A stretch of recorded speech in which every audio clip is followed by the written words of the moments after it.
Iya, saya dari Kristen. Oke, mungkin kita bisa berdiskusi. Mbak mau nanya atau mau ditanya nih? Nanya dulu deh. Nah, silakan. Eh, ini perbedaan aja sih ya. Saya juga masih bingung. Kalau misalnya di Kristen itu kan kita lebih memprioritaskan yang namanya Tuhan Yesus sebagai Sang Juru Selamat gitu.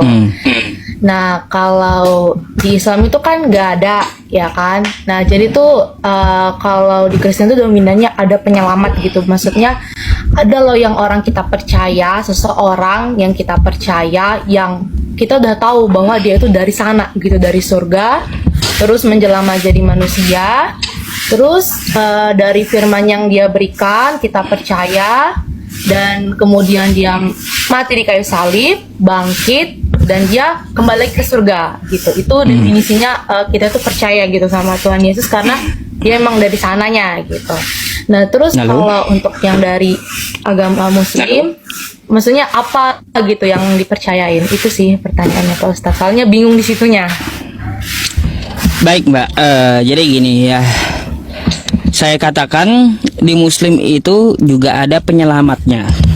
Siapa penyelamatnya? Yaitu Tuhannya Allah Subhanahu wa Ta'ala yang menciptakan surga.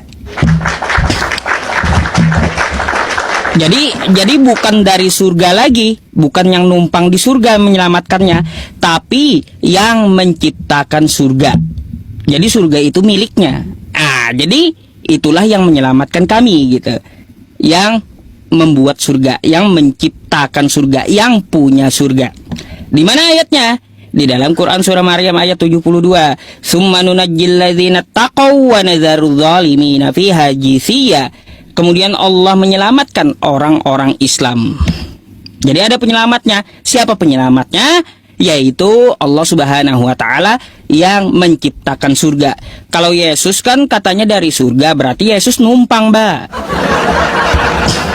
Numpang di surga, kan kayak gitu. Jangan ikut yang numpang, ikut yang menciptakan surga, ya. Ikut pemilik surganya, bukan yang numpang dari surga, bukan. Terus Mbak, ya, terus Nabi Muhammad juga menjamin, kullu ummati yadkhulunal jannah illa man aba. Semua umat Islam akan masuk surga kecuali yang enggan. Apa istimewanya Nabi Muhammad? Nabi Muhammad lah di dalam hadis yang pertama kali membuka pintu surga. Jadi kami dijamin selamat oleh yang pertama kali membuka pintu surga. Kalau Yesus sekarang katanya ke surga, tapi Nabi Muhammad belum buka, aduh ngambang Yesusnya di pelatar surga, Mbak. Jadi ikuti yang pemilik surga, ikuti yang buka pertama kali kunci surga, itu yang harus diikuti. Saya mau tanya nih Pak, tadi yang membuka pintu surga, kalau yang membuka pintu surga kan pasti yang dari surga ya. Kalau kita dari secara definisi kita lihat gitu dalam bahasa Indonesianya.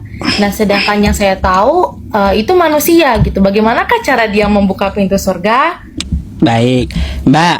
Kalaunya yang membuka pintu surga belum tentu yang berasal dari surga. Belum tentu. Bisa juga kuncinya dititip, kan kayak gitu. Bisa dibuka itu surga. Kan kayak gitu juga kemungkinannya. Jadi Mbak, yang membuka pintu surga pertama kali adalah Nabi Muhammad. Apakah Nabi Muhammad itu dari surga? Mbak, begini, Nabi Muhammad itu diletakkan Allah Subhanahu wa Ta'ala di Rafiqul A'la. Apa itu Rafiqul A'la? Yaitu tempat paling tinggi di antara seluruh makhluknya. Lebih dari surga lagi itu Mbak. Kalaunya cuma Nabi Muhammad cuma buka pintu surga, cuma main-main aja itu beliau. Gitu. Oke, baik Pak. Saya mau tanya lagi nih. Nabi Muhammad itu manusia apa bukan? Manusia Mbak, beliau Rasul. Wa ma Muhammadun illa Rasul qad khalat min qablihi rusul. Beliau itu adalah utusan Allah. Oke, baik ya Pak. Kalau jika manusia, apakah dia juga termasuk keturunan Adam? Pastinya iya kan Pak. Kalaupun semua. Kalau manusia kan kita taunya dari keturunan Adam toh. Ya, keturunan Adam. Nah, dari secara sejarahnya, kalau dari agama saya ya, namanya sudah keturunan Adam, pastinya dia pernah jatuh ke dalam dosa, gitu kan. Apapun ceritanya, sampai keturunan apapun, manusia itu akan berdosa karena sudah dari Adam dan Hawa. Nah, kalau misalnya tadi Nabi itu manusia, gitu, pasti dia akan berdosa. Apakah layak gitu memegang kunci kerajaan sorga, gitu? Kunci sorga gitu, kunci sorga. Nah, Baik, Mbak. seperti itu Baik. logikanya, Pak. Sebentar, saya kupas nih satu-satu ya. Pertama, Ya. yang Anda katakan keturunan Adam itu berdosa itu kepercayaan Kristen, bukan kepercayaan dari kitab Anda, bukan. Karena di kitab Anda tidak ada istilah dosa waris, itu nggak ada. Dan Adam pun bertobat, diampuni, nggak ada turun-temurun dosa, nggak ada. Jadi itu kepercayaan Kristen yang melenceng dari kitabnya. Itu perlu Anda tahu, nggak ada dosa turunan, nggak ada dosa waris di situ. Karena dari Adam nggak ada. Sekali lagi, saya tahu ceritanya Adam itu bertobat, dia minta ampun. Nah, jadi yang namanya Adam sudah bertobat minta ampun, maka turun temurun setiap anak yang dilahirkan itu suci. Makanya di dalam agama Islam, kullu mauludin yuladu alal fitrah, setiap anak yang lahir itu suci, gak ada diwarisi dosa. Nabi Adam itu udah bertobat gitu di kitab Anda, jadi nggak ada dosa waris. Hoax. Di Yehezkiel 18 nomor 20, bapak tidak akan menanggung dosa anaknya dan anak tidak akan menanggung dosa bapaknya. Tuh kitab Anda. Lenceng itu kepercayaan Kristen, nggak ada dosa waris itu. Ya, hanya doktrin Kristen, beda dengan kitabnya, nggak ada dosa waris. Nah, berkaitan tentang ya, kalaunya Yesus yang layak ke surga, kata Anda kan kayak gitu. Ya, kalau menurut Anda keturunan Adam itu berdosa semuanya. Maria kan keturunan Adam juga, manusia juga. Artinya manusia melahirkan anak yang berdosa gitu. Melahirkan Yesus yang berdosa. Maria juga keturunan Adam sama. Ya, Maria itu lain halnya apa? Lain halnya Yesus ini nongol gedebuk dari langit jatuh ke bumi gitu. Bisa kita katakan bukan keturunan Adam, tapi kalau Yesusnya juga lewat Maria sama lewat keturunan Adam juga. Gitu, Mbak. Ada lagi? Ini kalau Mbak nggak percaya nih, saya tampilkan ya sama Mbak ya. Jadi yang dikutuk itu, Mbak, waktu kejadian Adam itu yang dikutuk adalah ular dan tanah. Adamnya bertobat dan diampuni, nggak ada lagi dosa waris. Anda perlu tahu itu. Nah, makanya di sini nih dikatakan nih di kitab Anda. Sabar, saya bukakan.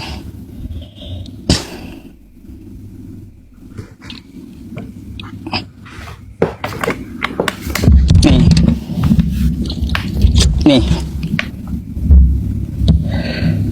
Orang yang berbuat dosa itu yang harus mati, ya.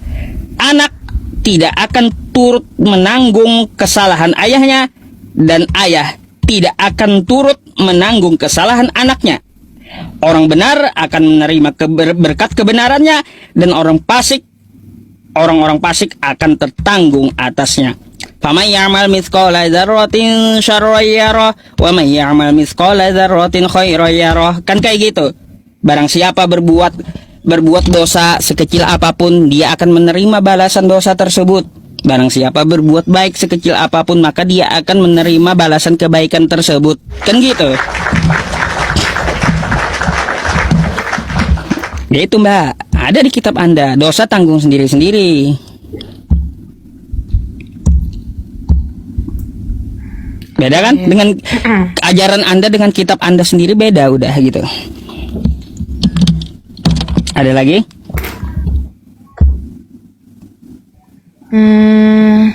Oke, saya tuh tentang itu masih kurang mendalaminya, Pak ya. Cuman saya tuh pernah sempat baca di Kejadian gitu tentang si ular ini, ya kan, bahwa itu lebih ke keturunannya gitu. Jadi saya belum mendalamin, karena yang saya dalamin itu adalah tentang keselamatan gitu Pak. Jadi tadi dari yang Islam tadi bahwa ya pencipta surga itu yang menyelamatkan gitu. Terus kalau dari kami ya pastinya kita percaya sama Tuhan Yesus yang datang dari surga ke dunia.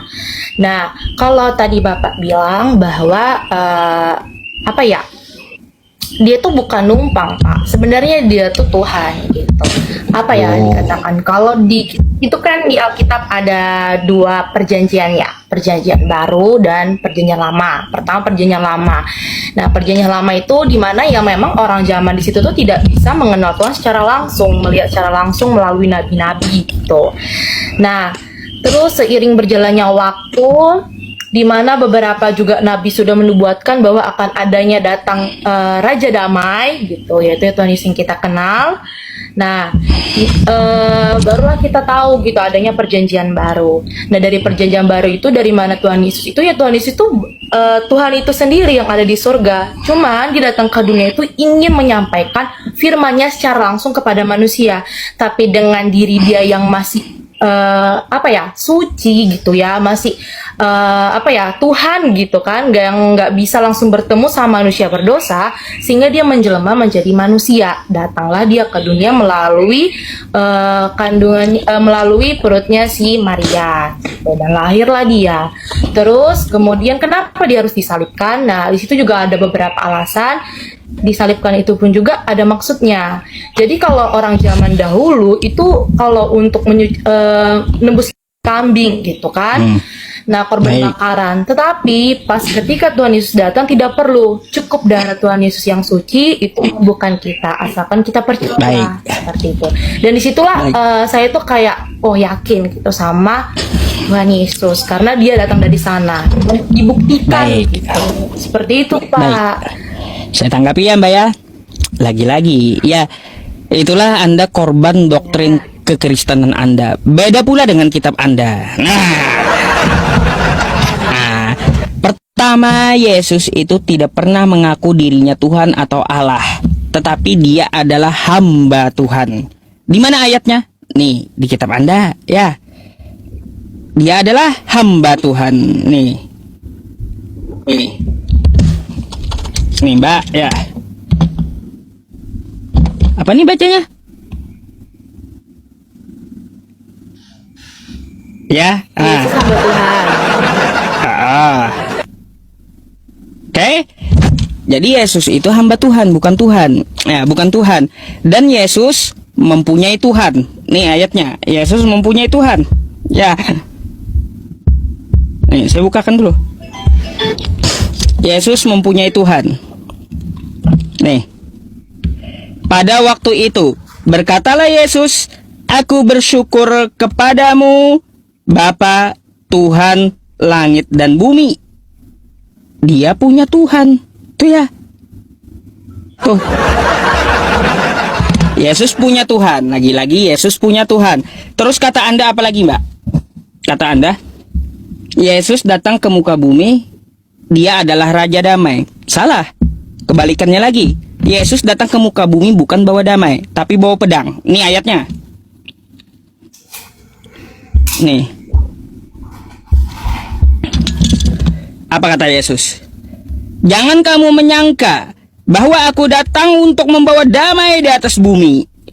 Aku datang bukan untuk membawa damai, kata Yesus, melainkan pedang. Apa itu pedang? Buat apa? Kupas bawang? Nggak mungkin. Yang namanya pedang buat perang, buat rusuh, kan kayak gitu.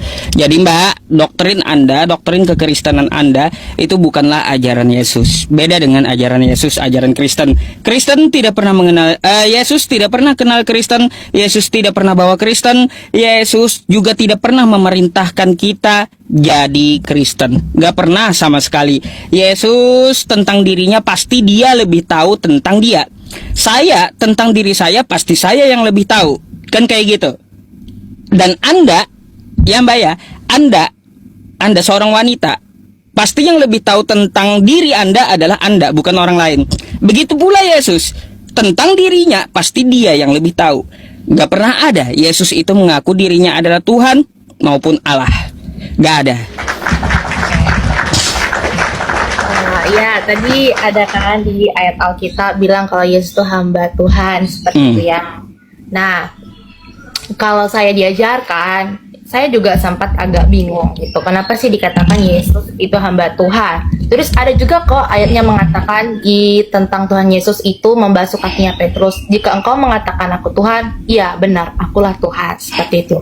Nah, itu sebenarnya tentang kerendahan hati Tuhan Yesus untuk menceritakan kepada orang, kepada murid-muridnya bahwa kita itu harus merendahkan diri gitu. Walaupun Yesus itu sebagai Tuhan, tapi dia belajar merendahkan dirinya gitu. Artinya tidak sombong gitu kan. Jadi itu yang teladan yang kita ambil dari si Yesus tadi. Nah, dia juga mau mati di kayu salib bukan berarti dia nggak bisa seperti itu mengampuni manusia, tapi dia itu teratur gitu. Dari mulai perjanjian lama sampai perjanjian baru. Mbak, sedikit yang maksud Anda ini artinya Tuhan Allah itu merendahkan dirinya jadi manusia gitu.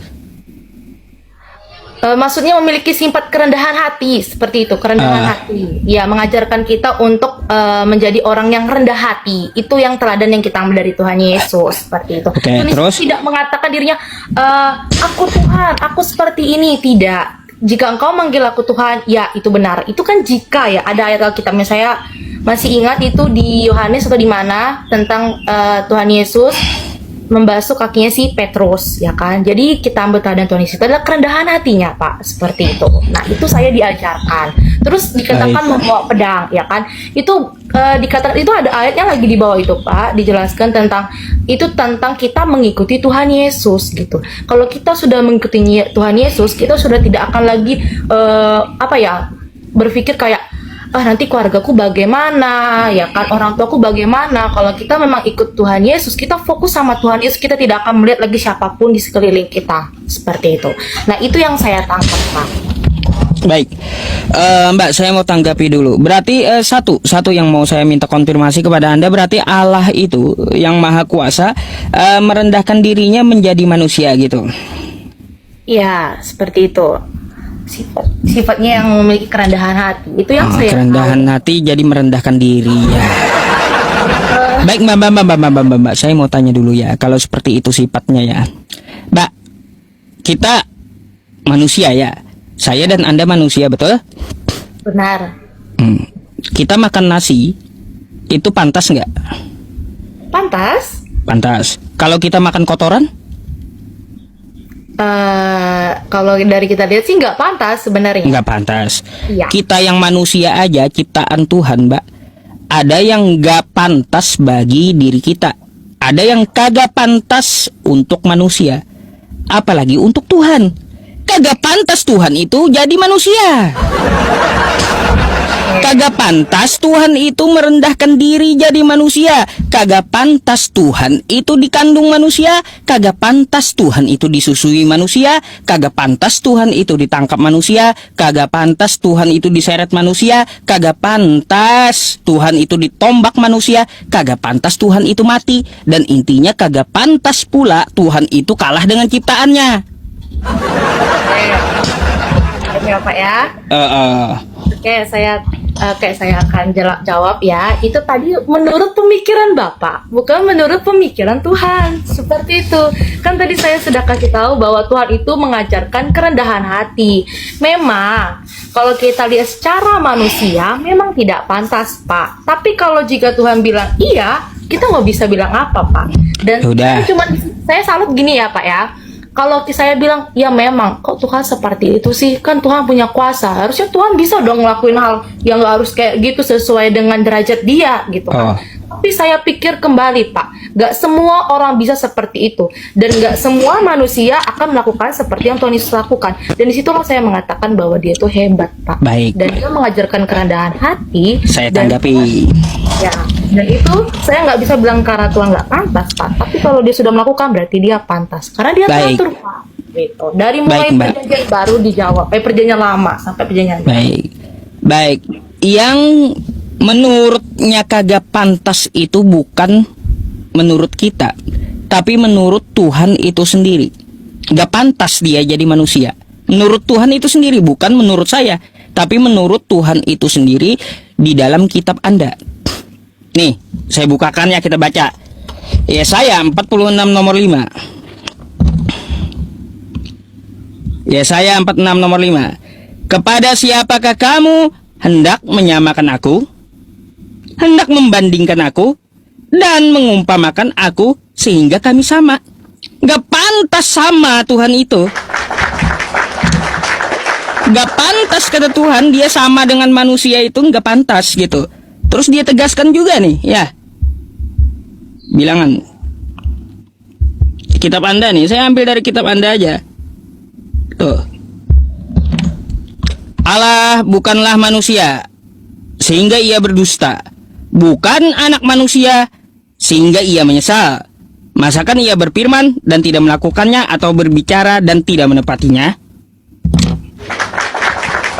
Jadi Mbak, ya, bukan kita yang membatasi Tuhan, tapi Tuhan sendiri yang membatasi dirinya, mengabarkan melalui Rasulnya, tidak pantas dia jadi manusia.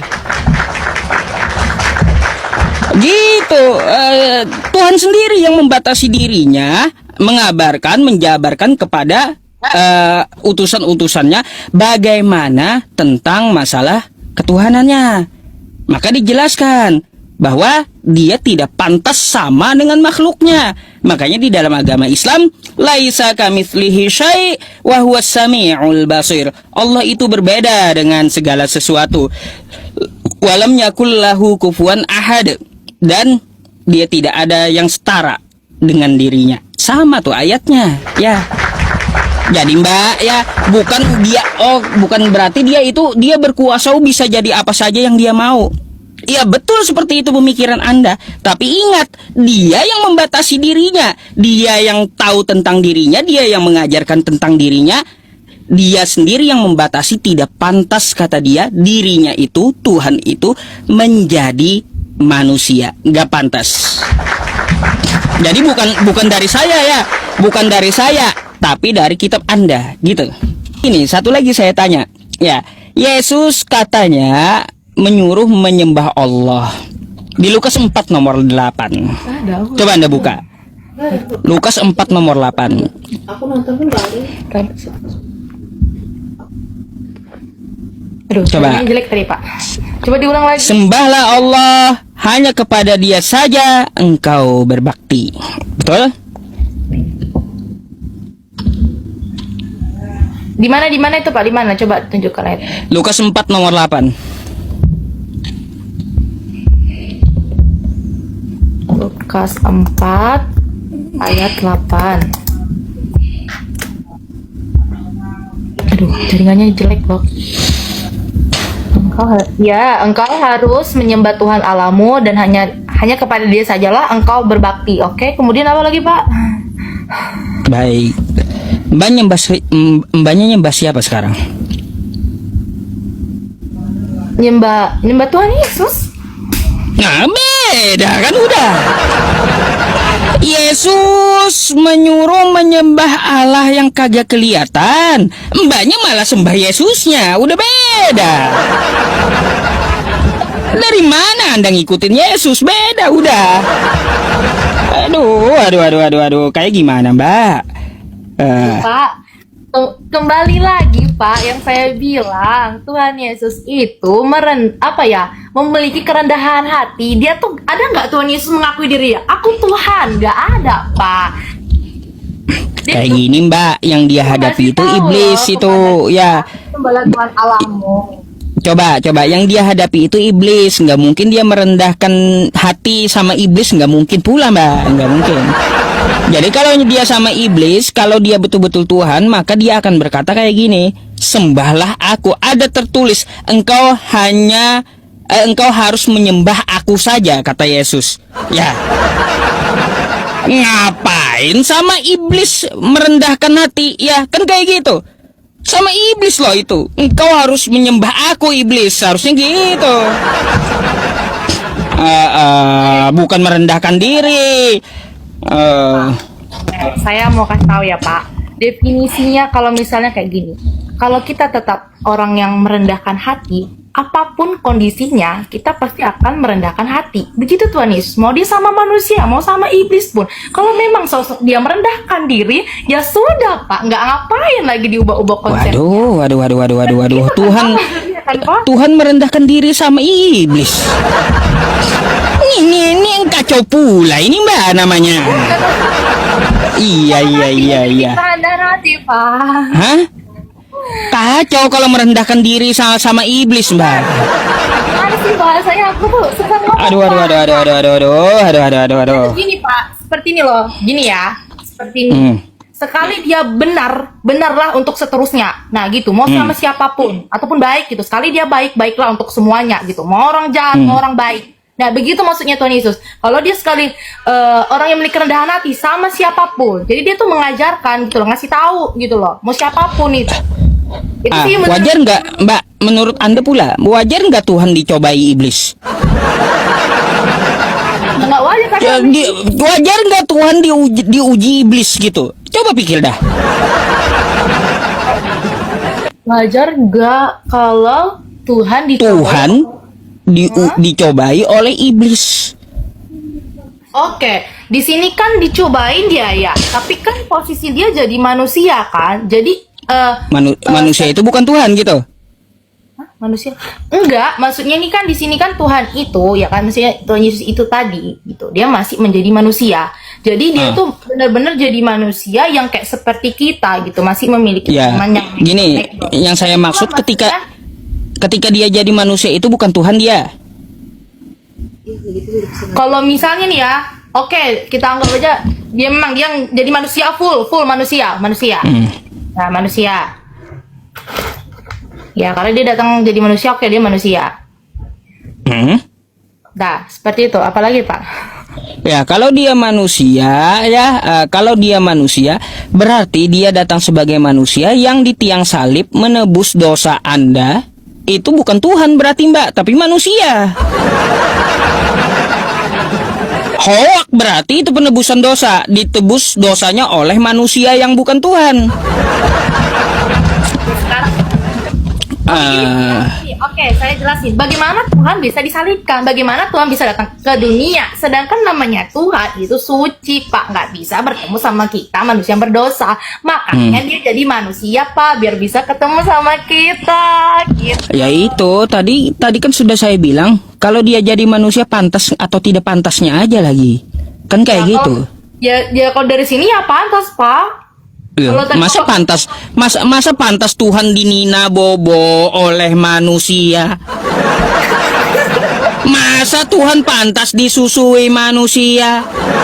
Ini loh Pak, istilahnya tadi saya Mbak. Saya tadi udah kasih tahu Pak, saking dia sayangnya sama kita, dia ingin menyampaikan kerinduan hatinya kepada manusia. Bagaimana caranya dia kalau tidak menjadi manusia? Kalau dia jadi Tuhan, ya hangus lah kitanya Pak. Dia suci sekali. Mbak, masalahnya gini Mbak, ya Tuhan Anda ini berbeda dengan Tuhannya para nabi. Sudah saya bilang, di zaman Abraham, orang yang melihat Tuhan, maka manusia itu akan mati. Di zaman Abraham tuh, ya, di zaman Abraham, manusia yang melihat Tuhan, maka manusia itu akan mati. Di zaman Nabi Musa, Keluaran 33 nomor 20, manusia melihat Tuhan, maka manusia itu akan mati. Di zaman Yesus, manusia melihat Tuhan, bukan manusianya yang mati, tapi Tuhannya yang mati. Kebalik. Macam apa itu Mbak? Anda sendiri aja ketawa, kan gitu? Saya ketawa, masalahnya gini Pak. Masalahnya apa? Nabi Musa, ya kalau ada orang yang lihat, ya orang yang lihat manusia, lihat Tuhan, mati itu manusianya. Di zaman Yesus, manusia lihat Tuhan, bukan manusianya yang mati, tapi Tuhannya yang mati. Macam mana? Aduh. Oke. Kayaknya saya jelasnya nggak nyambung deh dari tadi, Pak. Maksudnya saya nggak nangkep. Iya bener kan memang dia Tuhan di masa lalu, di perjanjian baru itu kan Tuhan kan. Ya otomatis kalau manusia melihat Tuhan secara langsung nyata, ya memang nggak bisa, Pak. Tapi kan Tuhan ini udah menjelma jadi manusia di perjanjian baru. Masa iya langsung mati? Orang udah jadi manusia kok menjelma dia sementara. Kalau dia udah menjelma itu bukan Tuhan lagi. Masih Tuhan, Pak. Masih Tuhan. Iya, Baik, dia masih- kalau dia menjelma itu masih Tuhan, waktu ditangkap tentara Romawi, kenapa tentara Romawinya kagak mati lihat Tuhan? Kan masih Tuhan dia. Kan kayak gitu. Kenapa tentara Romawinya kagak mati lihat Tuhan gitu? Karena yang menjelma manusia tadi masih Tuhan. Seharusnya ketika dia menjelma jadi manusia, manusianya itu Tuhan, tentara Romawi mau tangkap, mati itu tentara Romawi. Aduh, pusing kan, Mbak? Pusing, maju kena, mundur kena kalau kayak gitu jadinya. Ini Pak, saya pusing yang Bapak kasih tahu sih. Sebenarnya kalau dari pemikiran saya itu benar aja gitu loh. Gimana ya ngejelasinnya? Ya iya, kayak gimana coba? Bingung sendiri kan Anda? Bingung, Pak.